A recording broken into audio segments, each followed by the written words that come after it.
اسلام آباد کے بعد اب گجرانوالہ، جی ہاں، ایک اور مسجد کو شہید کرنے کی کوشش، ایک اور تنازع، ایک اور احتجاج۔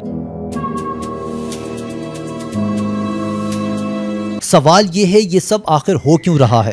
کیا مملکت خداداد پاکستان میں مساجد محفوظ نہیں رہیں؟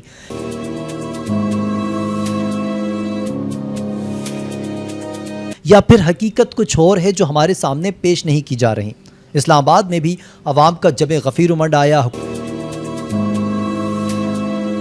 حکومت نے گھٹنے ٹیک دیے۔ آئے آج کی ویڈیو میں تمام تفصیلات آپ کے ساتھ شیئر کرتے ہیں۔ السلام علیکم، آپ دیکھ رہے ہیں حق ٹائم نیوز، میں ہوں کاشف رضا۔ وہ تمام دوست جو ہماری ویڈیوز کو دیکھتے ہیں، اسے پسند اور شیئر کرتے ہیں، ان تمام کا بہت شکریہ، اور جن دوستوں نے ہمارے چینل کو سبسکرائب کیا انہیں ہم خوش آمدید کہتے ہیں۔ ناظرین، یہ معاملہ شروع ہوتا ہے اسلام آباد سے، جہاں 9 اور 10 اگست کی درمیانی شب مری روڈ کی گرین بیلٹ پر قائم مدنی مسجد اور اس سے منسلک مدرسے کو راتوں رات شہید کر دیا جاتا ہے۔ یہ کوئی عام خبر نہیں تھی، یہ ایک ایسا واقعہ تھا جس نے عوام کے جذبات کو جھنجھوڑ کر رکھ دیا۔ اسلام آباد کی مدنی مسجد کا معاملہ وہ تھا جس نے پلک جھپکتے ہی پورے ملک میں ہلچل مچا دی۔ مسجد شہید کی گئی، وہ بھی راتوں رات، اور اس جگہ درخت اور پودے لگا دیے اور ملبہ مکمل طور پر غائب کر دیا گیا۔ بس پھر کیا تھا، عوام کا غصہ آسمان کو چھونے لگا۔ صبح ہوتے ہی جیسے ہی خبر پھیلی، ہزاروں لوگ شہید مسجد کی جگہ امنڈ آئے۔ علماء کرام بھی پہنچے، مذہبی تنظیمیں بھی، اور عام شہری بھی۔ یہاں ایک دلچسپ مگر اہم پہلو یہ ہے کہ احتجاج صرف مذہبی بنیاد پر نہیں رہا، یہ عوامی مزاج کی ایک جھلک تھی کہ آپ رات کے اندھیرے میں بغیر عوامی مشاورت کے عبادت گاہ کو گرا دیں اور توقع کریں کہ لوگ خاموش رہیں گے، یہ ممکن ہی نہیں ہے، خاص طور پہ پاکستان میں۔ علماء نے بھی سخت دو ٹوک موقف اپنایا۔ انہوں نے کہا کہ صرف مدرسہ منتقل کرنے کا معاہدہ تھا، مسجد کا نہیں، اور اگر مسجد کو شہید کیا گیا تو اسی مقام پر دوبارہ تعمیر کی جائے گی۔ یہ بات عوام میں ایک نعرے کی طرح پھیل گئی کہ مدنی مسجد یہیں بنے گی۔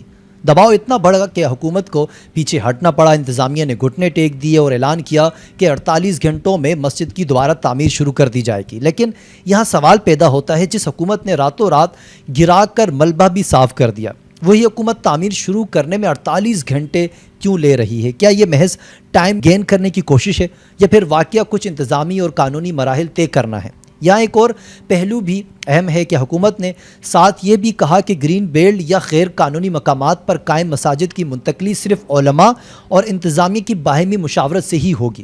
تو پھر کیا اسلام آباد میں یہ اصول ٹوٹا؟ اگر ہاں تو عوامی رد عمل صرف جذباتی نہیں بلکہ ایک عملی سوال بھی ہے کہ آپ اپنے ہی طے شدہ اصولوں پر کیوں نہیں چل رہے؟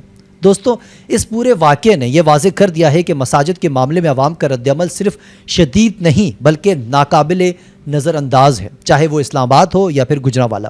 جب معاملہ ایمان اور عبادت گاہوں پر آتا ہے تو لوگ گھروں میں نہیں بیٹھتے۔ اسلام آباد میں مسجد اور مدرسے کی شہادت کا واقعہ وزارت داخلہ کے پہلے سے طے شدہ فیصلے کا نتیجہ تھا۔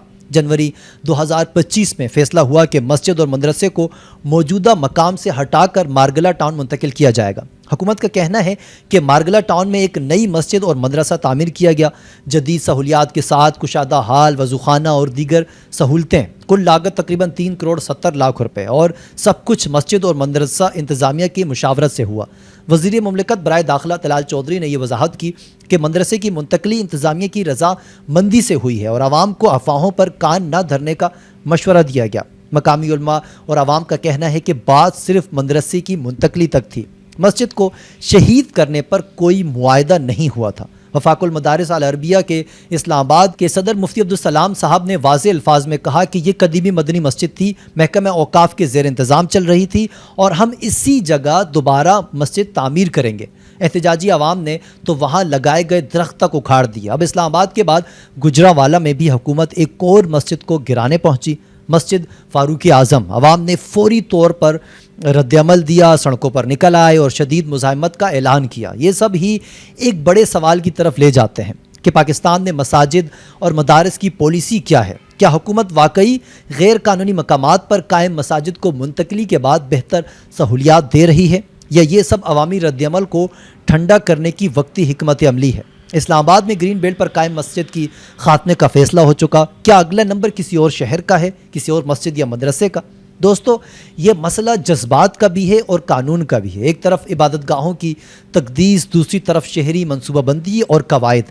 اصل سوال یہ ہے کیا یہ کام واقعی مشاورت اور عوامی اعتماد کے ساتھ ہو رہا ہے یا نہیں، یہ تو وقت بتائے گا، مگر فی الحال اسلام آباد سے گجرانوالہ تک ایک ہی پیغام گونج رہا ہے کہ مسجد ہم نے بنائی ہے، یہ ہمارے ایمان کا معاملہ ہے۔